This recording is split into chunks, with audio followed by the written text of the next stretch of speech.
L'évaluation d'un jeu sérieux comporte deux choses. L'évaluation du jeu en tant que tel, est-ce que c'est un bon jeu, est-ce qu'on a envie d'y jouer, d'y revenir y jouer, est-ce qu'on y prend du plaisir, et est-ce qu'il est utile, c'est-à-dire est-ce qu'il fait passer le message ce à quoi il est destiné. On fait quand même beaucoup de choses qu'on appelle des jeux sérieux, qui sont d'abord des navets, que ce soit en termes de jeu ou d'utilité, et qui n'ont d'autre intérêt que de se servir de technologies numériques, qui sont d'ailleurs par ailleurs connues depuis longtemps, en faisant croire à un certain nombre de clients que c'est des choses très innovantes à travers lesquelles on va pouvoir apprendre plein de choses. Alors que le cœur de ce qu'est un jeu sérieux, c'est le croisement entre une réflexion sur la psychologie ludique et un processus d'apprentissage. La formation ouverte à distance, ça permet d'offrir un service qui vient en complément d'un mécanisme classique ou qui parfois peut se substituer partiellement à un mécanisme classique et qui est fort utile. Donc c'est la première chose. La seconde chose, c'est pour l'avoir expérimenté, il ne faut surtout pas partir avec l'idée que c'est un moyen de faire des économies. C'est quelque chose qui permet d'offrir de nouvelles façons d'enseigner, de faciliter pratiquement le développement de l'enseignement. C'est certainement pas une façon de faire des économies si on veut le faire correctement. La troisième chose, c'est que effectivement, ce qui m'intéresse le plus, donc moi dans le domaine des jeux, mais de façon plus générale, c'est les modalités d'enseignement et leurs résultats.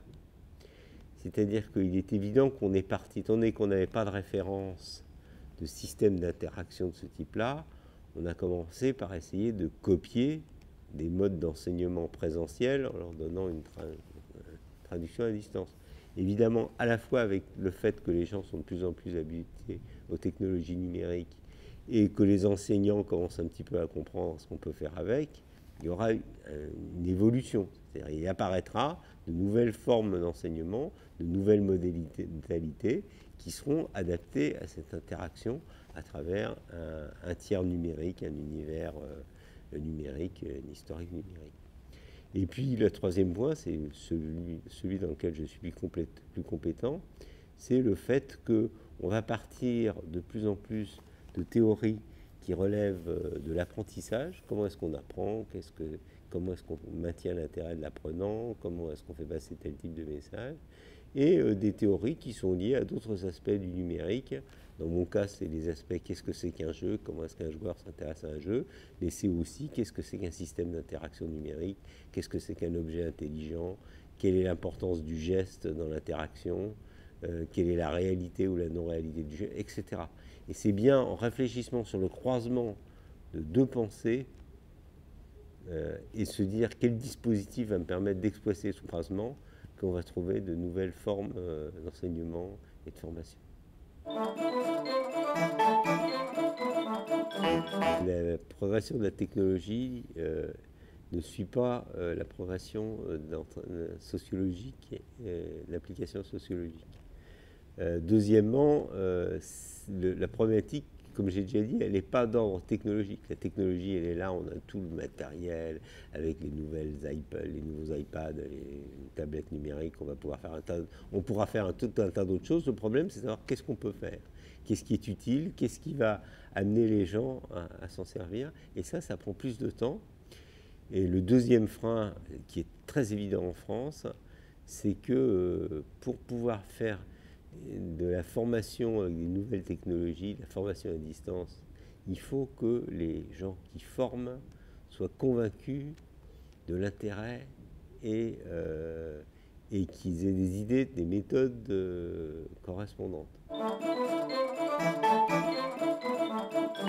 On peut dire que d'une certaine façon, on a régressé, puisque moi j'ai été élève au CNAM au milieu des années 70, et que le cours que je suivais en informatique était retransmis sur le réseau de la télévision nationale et 3 fois dans des salles, dispositif qui n'existe plus à l'heure actuelle et qui n'a pas été vraiment remplacé à l'identique par les nouvelles technologies.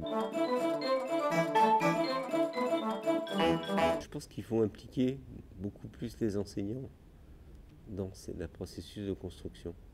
Depuis maintenant 5 ou 6 ans, avec une structure qui s'appelle Fondation 93, nous allons pendant 5 ou 6 séances dans des collèges et des lycées problématiques du 93, et on entraîne la classe à faire un jeu vidéo. C'est-à-dire qu'on leur apprend un petit peu de ce que c'est. Et l'objectif fondamental, d'ailleurs, n'est pas de leur apprendre à faire un jeu vidéo, mais de ressouder la classe autour d'un projet commun. Quand on a commencé, d'abord, il fallait un correspondant responsable dans le lycée ou le collège. C'est toujours le professeur de technologie. Et puis, je ne suis pas sûr qu'ils, dès le premier, ils étaient tous vraiment, bon, ils faisaient ça, pourquoi pas. Plus le temps passe, plus d'une part, les enseignants sont impliqués dans ce processus, ils sont convaincus, alors peut-être aussi, il y a un renouvellement des générations, j'en sais rien, j'ai pas vraiment une bonne explication. Et la deuxième, c'est que ce n'est plus uniquement le professeur de technologie. Ça peut être le professeur de littérature, le professeur d'histoire, etc.